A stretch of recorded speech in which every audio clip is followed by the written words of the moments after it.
go. Okay, so it's up. All right. All right, so we're doing this. So this is a little something different I wanted to try since we found this little video connect mode here. Over here I have AJ. He's a longtime friend of mine. Say hey. Yep, that's him. Hey, how's it going? It's well, what I really wanted to do is I don't know a whole lot of people who are into RPGs like I am, and every time we get together, I try to show you something different. Recently, you've been playing that Tales game. Which one are you on? Tales of Exilia. Tales of Exilia. So how do you feel about it as a game thus far? I think it's probably the best Tales game that I've played. It's in the Tales franchise. I've only played 4 of them. Okay. And the previous one I haven't finished yet. And I think Tales of Exilia is more of a kind of a calm playthrough. I guess I'm not sure how to say that, but like it's not the previous one, Tales of Vesperia, was made for the Xbox 360. Right. Tales of Exilia is made for the PlayStation 3. Right. So what I believe is like the game type for Xbox and PlayStation 3 is almost like two worlds.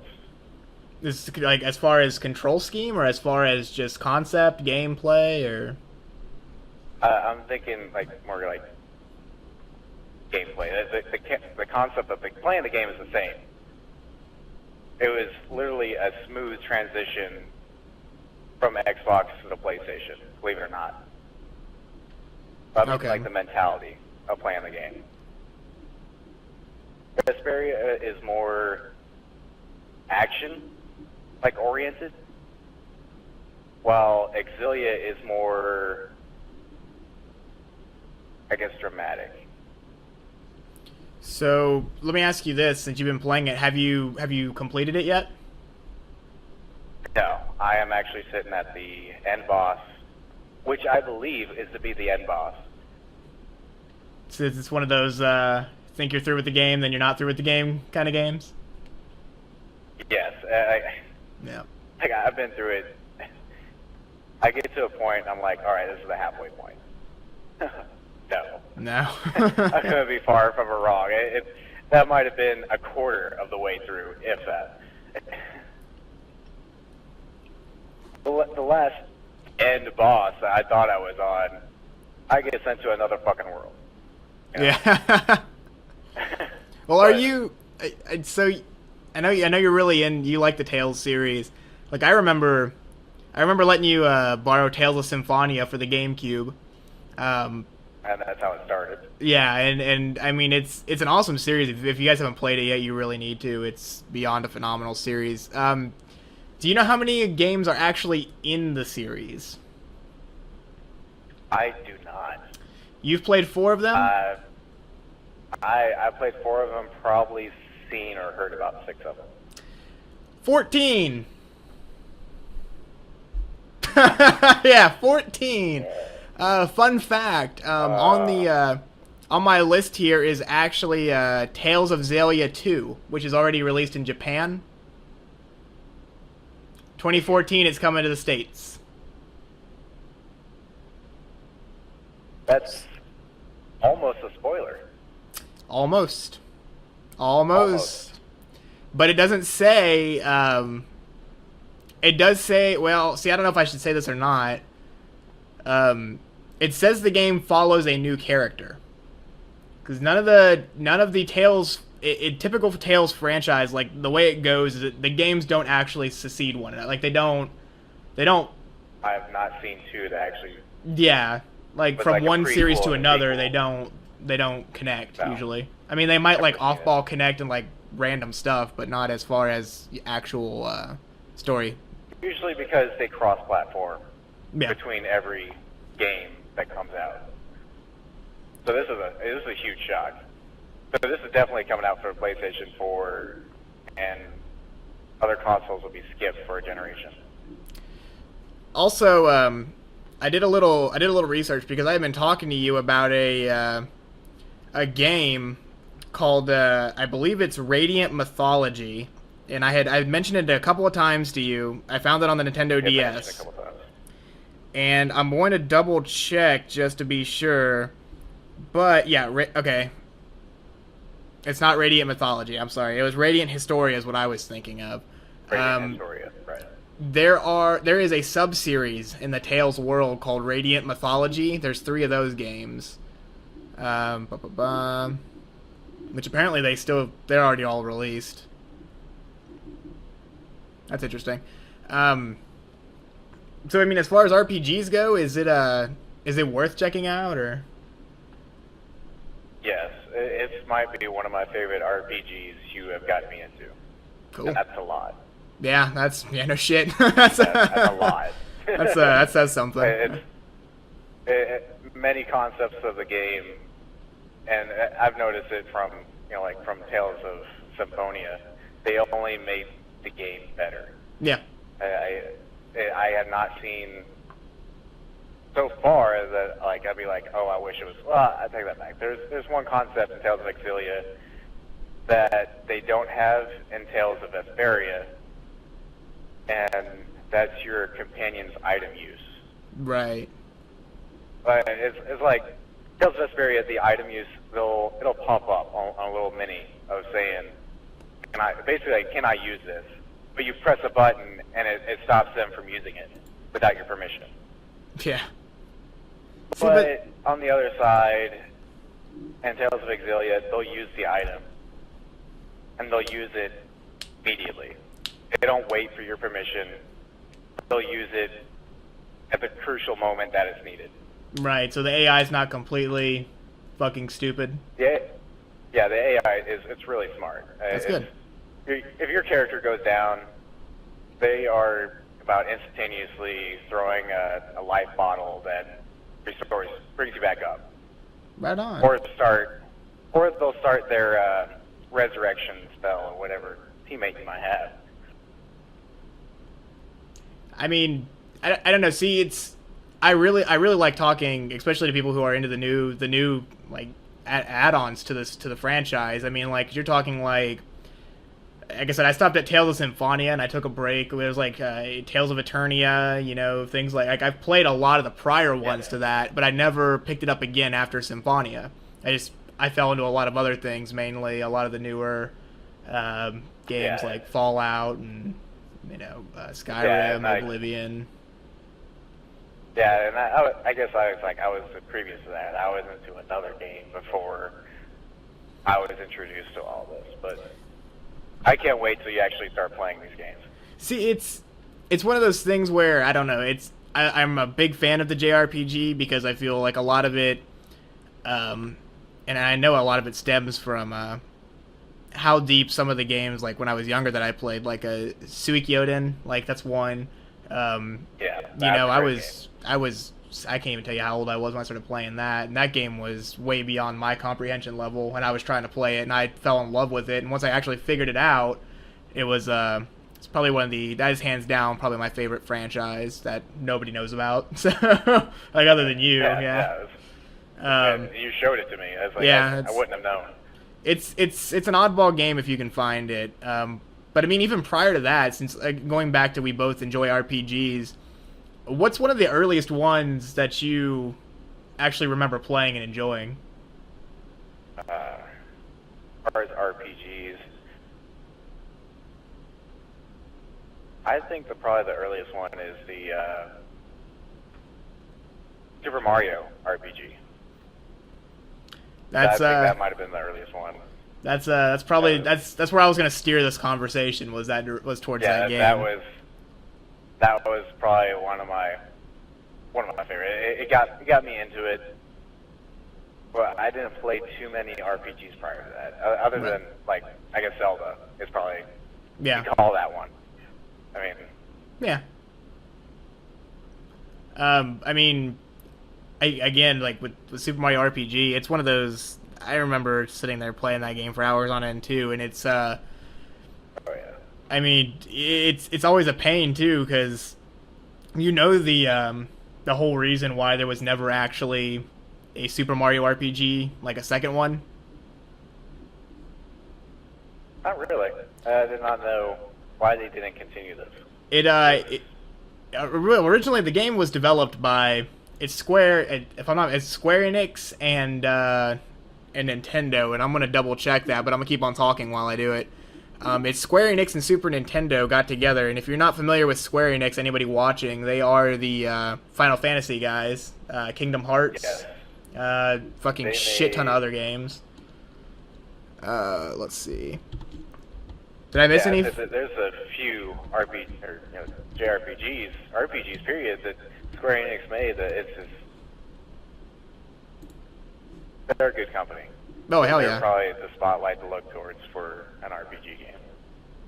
Okay, so it might not be Square Enix. It might just be Square, which I think they turned into Square Enix. Actually, I've read up on this a little bit. Square Enix used to be just Square. Yeah, so that's... they had another like side company. I don't remember what it was called, but they ended up forming into Square Enix that Final Fantasy runs through. I think that's where I looked it up, because I looked up Final Fantasy and who was behind all of it. Right. Well, I mean, there was I believe, if I'm not mistaken, it was Nintendo actually wanted the rights to make another one, and I think Square didn't give it to them. Which is why even after that game, you don't see Geno, you don't see Malo. That's right. That's the end of it. Well, what was supposed to be they created. Yeah, because they did. Yeah, it was them. So, from that point, when they were like, let's make a second one, it ended up actually being Super Paper Mario. Is what your Super Mario RPG 2 actually ended up becoming. It was pretty good. It was more impressive than I thought it would turn out to be. Yeah, oh, absolutely. I mean, well, you and I played it through. Yeah, no, I could seriously. This is one of those games I could keep playing this. I could play this game over and over repetitively, and I wouldn't get bored with it. There was just that game, in my opinion, was way ahead of its time as far as that was towards the end of the Super Nintendo's lifespan, if I'm not mistaken. I think so. Like what a fucking game to go out on, you know? Like that's yeah. I mean, damn, that's awesome. Probably one of my favorite all-time consoles is Super Nintendo. Oh, hands down, man, hands down. It's for anybody who's interested in actually going through and playing the game we're talking about. It is Super Mario RPG: Legend of the Seven Stars. You can actually buy it on the Wii's Virtual Console, so. I mean, if you definitely want to check out something awesome, that'd be the game to do it. It's God, that game's fucking amazing. Yeah, that game's so awesome. There's that, and I was gonna ask you too on the subject of RPGs, because I had kind of dabbled with. I talked to you about Skyrim and Fallout for a second. So, Fallout 4, you think that's gonna happen anytime soon? Fallout 4. What do you mean, like, gonna happen? Well, there was the guy that voices Three Dog apparently had tweeted. This isn't new or anything, but just to put you up on the up and up here, he had tweeted that he was hopefully going to be doing some more work soon. There's a whole bunch of little hints that they might be working on it. Originally, when they had said Bethesda was working on another game, it ended up being what was that game that just came out that they did? Dishonored. So that's the one I thought that was going to be Fallout 4 when they were talking about it, but I think it was just on the heels of Skyrim, so it didn't make much sense. So, for the record, we're not talking about Fallout Las Vegas. No, not New Vegas. No, not New Vegas. Not New Vegas, right? That was Obsidian. Obsidian, I think they were the developers behind that game. Right. Yeah, Bethesda is supposed to be working on something, and I really think it's going to be Fallout. I hope it's Fallout 4. I mean, that would be cool. It might bring me in for more Fallout. like Vegas. I didn't. It felt mostly the same to me. I didn't play too much of it. Yeah, I well, played quite literally the shit out of Fallout 3. it's one of There's those not things. much I can say that I didn't do. In New Vegas, as somebody who picked up and put down New Vegas on several times, I not straight up. I'll tell you straight up, honestly, I picked up that game day one, collector edition, played it probably for about 3 days and stopped, just because I didn't get hooked. Same thing with Oblivion and Skyrim. Bought the big ass fucking box, from GameStop. Got home, played it for a week or so, and then I put it down. Just recently, I just picked it up again. Skyrim. It's in the Xbox right now, and I started playing through again, and I was like, I didn't really give this game a chance. Highly recommend going back and doing New Vegas. It's pretty good for what it is. I mean, it's decent. Right. It's crossed my mind with all the games that come out, though. It's like I just keep on putting the back burner. Yeah. No, I understand that. Skyrim was great. I played that game probably, I want to say it was probably a week or 2 weeks. And then that's when I realized I'm going too far. I've been playing it like hardcore, and I felt myself getting sucked back in like I did Oblivion. Yeah, that's a year of my life. Like, no, probably hands down a year of my life. So it's like I put it down, stopped. Let's move on to the next big game, and might have been Halo. I'm not sure. It sucks because as someone who has spent more than the recommended amount of time in Oblivion, I might have expected a little too much, like going into Skyrim. I didn't feel immediately drawn into the story in Skyrim. Right. I felt like, it was one of those things where I was in awe at everything, like, all the mapping and, all this artwork and design and stuff, and it was awesome. There's fucking giants walking around. There's a goddamn dragon flying above me. That's great. But the story, I was just kind of like... It actually took me a couple of days till I realized, like, hey, there's a main story I should be doing. Yeah, no shit. Just walk around. And I was like... And you don't actually get good stuff until you actually do the story. Like, it's the funny. I didn't even have my Foes Rodad and all that. I didn't have it. No, I went out and did my thing. Yeah, I did the same thing. I think I walked around for about 2 hours catching fucking butterflies. That was a thing. Like you. Yeah. Like that and those stupid as those glowing bugs or whatever. I was walking around doing that. I'll never forget the first time I was like running around. I saw a butterfly or something fly around. I was like, oh shit. It flashed. I was like, apparently I can grab it, or it has the action to like catch or whatever it is. I was like chasing it. It landed, and I looked down at the ground, and I saw a fucking shadow just like right on the ground, a big ass shadow. I was like, the fuck was that? And I looked up, and it was a dragon, and I didn't catch butterflies after that anymore. True story.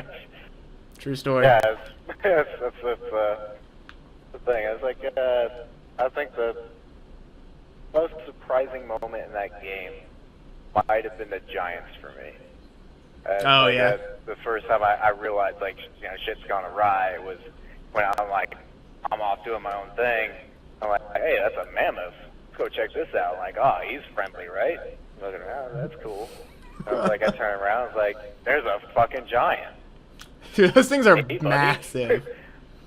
And it's I had like no idea. You have no idea that he has aggro on you. Like, I'm just like, I was walking around. It's like he was walking my way. I figured he's just walking my way because he's walking the path of the mammoth. And then I see him swinging. Yeah. I couldn't run.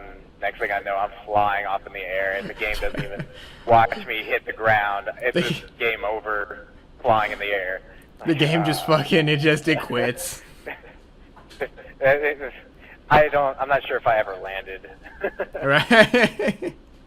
Well, it's one of those things where when they say giants, and if you've been living under like a fucking rock and you haven't played Skyrim yet for whatever reason, the giants in the game, it's not like a character that's just a little bigger than you. Like in Fallout, for instance, in Fallout 3, the super mutants, they're actually not too much bigger than the character models. They're just like a huge built person who went mutated. It's That's all this they really are. the Behemoths. I think it's Super Mutant Behemoth. Is that what it's called? I think yes. Those are fucking those were huge. As big as those are big as a skyscraper. Yes. Like you see it in the game when you go like see Three Dog like that. Yeah, one that's shows right. Up, he's as big as that building.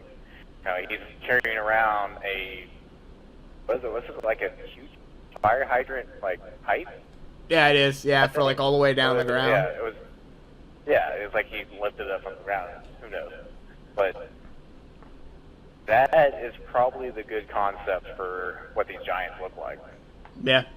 I mean, they're not as massive as the Behemoths, but when you walk up to one, your fucking character's head's going to be doing this, trying to see just how tall they are, if you can get that close to one, anyway. If you get that close. Yeah, it's a big if too, because once they start swinging, that's it. And don't steal their sheep. They don't like it when you steal their sheep. Isn't that a mission in the game? You have to you get drunk. Like, you know what I'm talking about. It's a goat, isn't it? Is it a goat or a sheep? It's a goat. That's right. I remember that. That was. Yeah, that was probably my favorite story in this game. Like, it might have been like my first day back to work from like the weekend of playing Skyrim, and I immediately had to tell everybody about this mission. Like, hey, go to this bar. Right. Go to this bar. Talk to the guy. He's going to challenge you to a drinking contest. Not going to say no. And you start drinking. Like three drinks into it, I'm kind of like, my first thought is, why drinking contest? Why aren't you drinking too? But screw it.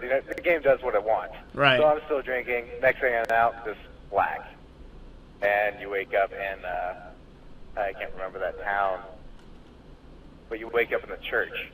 Oh yeah. Monastery, whatever it was, their chapel,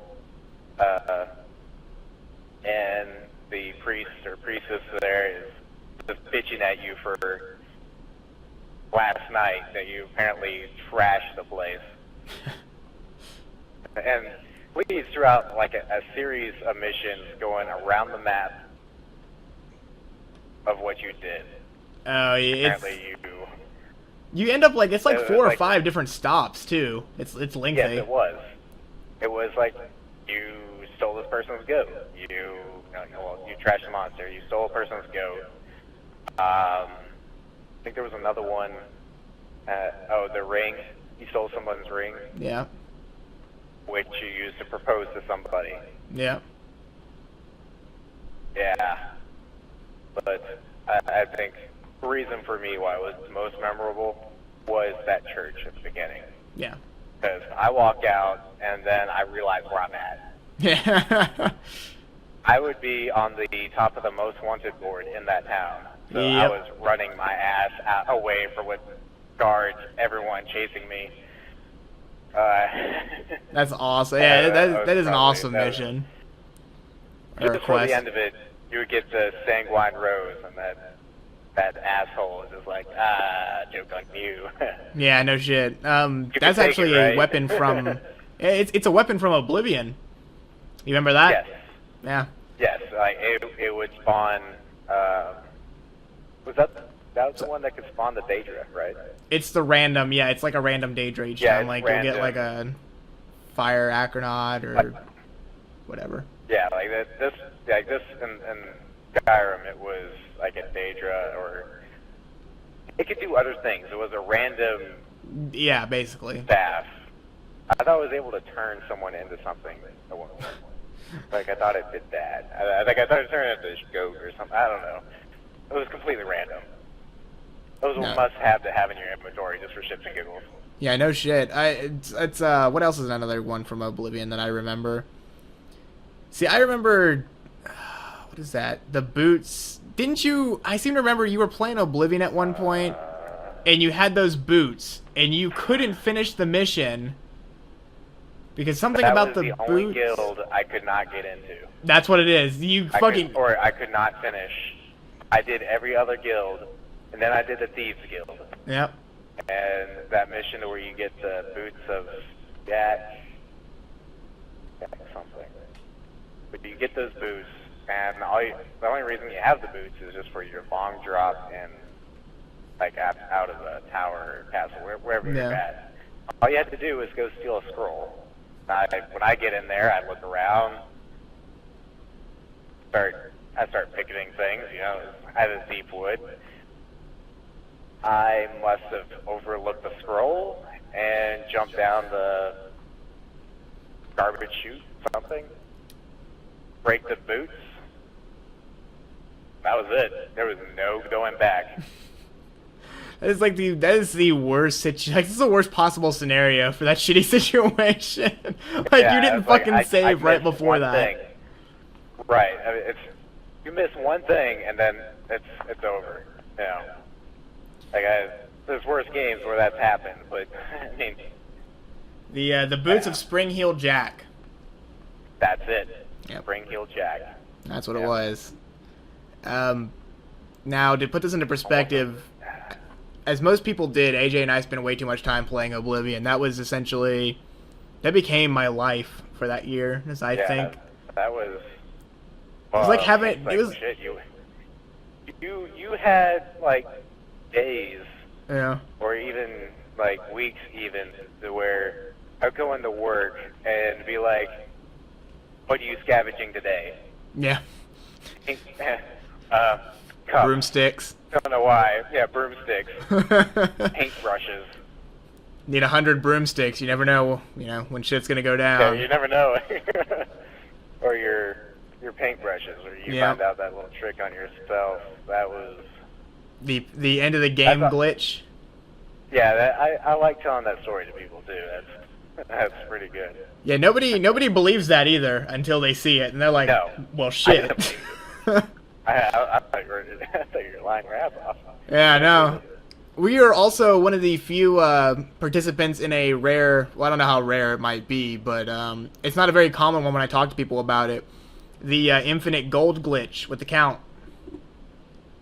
Yes. There was. Worked the shit out of that. Yeah, to put this into like a little bit of perspective here, we were playing through. We had caught my character had vampirism. We're trying to cure it. The count's the only one. There's a point where you can talk to him about something, and he gives you gold for whatever you're talking to him about. For the record, the count is a vampire, and it was part of the. He was part of the get rid of the vampirism, right? Yeah. But he was part of that? Yeah. I think so. I don't know, it's been a while. I should go back and play some more Oblivion. But there were 3 of us sitting in a room, and once we realized that we could keep clicking A, and he would keep giving us money, for about the next 2 hours, 3 of us passed a fucking controller back and forth, just pressing A constantly. Yeah. Constantly. I was a rich motherfucker. I think we played a game of Magic in between, maybe. Yeah, I think we were. I think we were just when it was like someone's turn. We just like, yeah. Press the button. That's awesome. That was goddamn that game. But I mean, RPGs now. I mean, as opposed to like if you look at something like that, then let's go back to like Super Mario RPG. As far as as much as it's changed, I mean, it's a different style, obviously altogether. That's more of an open. Yeah, I mean. Yeah, I mean, obviously, Skyrim, Oblivion, Fallout, all that shit. That's gonna be an open world, like sandbox kind of thing. Tales of Vesperia, is that more of a straight line kind of thing? The best, probably description or like example would be Final Fantasy 1, Final Fantasy 13. Yeah. As same concept universe, but from roaming through on pixels to like first person, or not first person, but behind character play. It's usually the basic concept now is like a group, and your main character, You are actually working on collecting all the Final Fantasies, are you? I am. I think, not exactly sure which ones, but I think I'm like 2 or 3 that I'm missing. And of course, I think it's Final Fantasy 14. It comes out the 27th this month. This month? Yeah, and this is supposed to be an MMO for the Xbox. So we'll see how, or Xbox, I think it's PlayStation. An MMO, like with online interaction, like kind of thing? Yes, yes. But That's interesting. it's going back to the like the Xbox had Final Fantasy 11. Yeah. This has to be the Xbox. I'm pretty sure it's the Xbox that they're keeping on with. I have to check that, but as you can get on the computer. That's right. But, yeah, Motherfucking science. It's supposed to be their new MMO. If I'm not mistaken. I was like, Final Fantasy 14? We'll see what that happens. That's right. Let's see. Final Fantasy 14. Or is it cross-platform? Wouldn't be surprised. Let's see. Square Enix.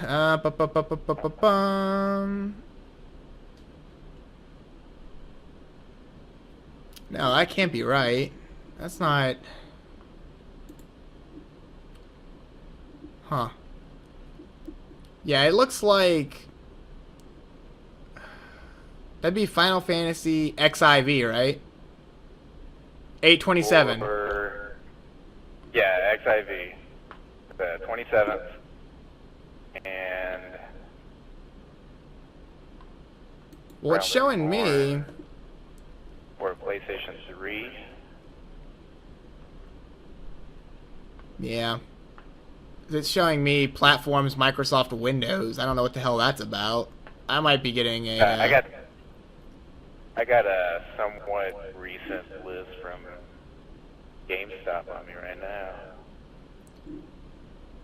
Let's see. It looks like it's just the PlayStation. Okay. I'm not seeing it on the Xbox list. There is the Xbox 13 Lite return. I think it's returned. Huh. As you can see, we were completely prepared for this. Yeah. Yeah. Yeah, we totally planned for this. It was just off the top of the head, really. Yeah. But yeah, I mean, I think. See, we're running. Games pre-ordered. We have officially we have hit the 30-minute mark. So, is there anything else you want to add to this, or play more RPG games? Play more RPG. So we have people to talk to them about. Because nobody plays RPGs anymore. If it doesn't have a gun and it's not an FPS, nobody has interest in it. Not in America. Yeah. We need more Japanese friends. I think that's what that means. Yeah, probably. I need making some Japanese friends. That's a good idea. All right. Well, we're definitely going to be doing this again. Hopefully next time we'll have a little bit of... We kind of winged it this time. So it was... a little bit more planning, maybe. Yeah, probably. We'll see how people react to it, because it ended up turning into like a mini video cast. So that's kind of interesting how that worked out. But yeah, so I guess until next time. See you guys later.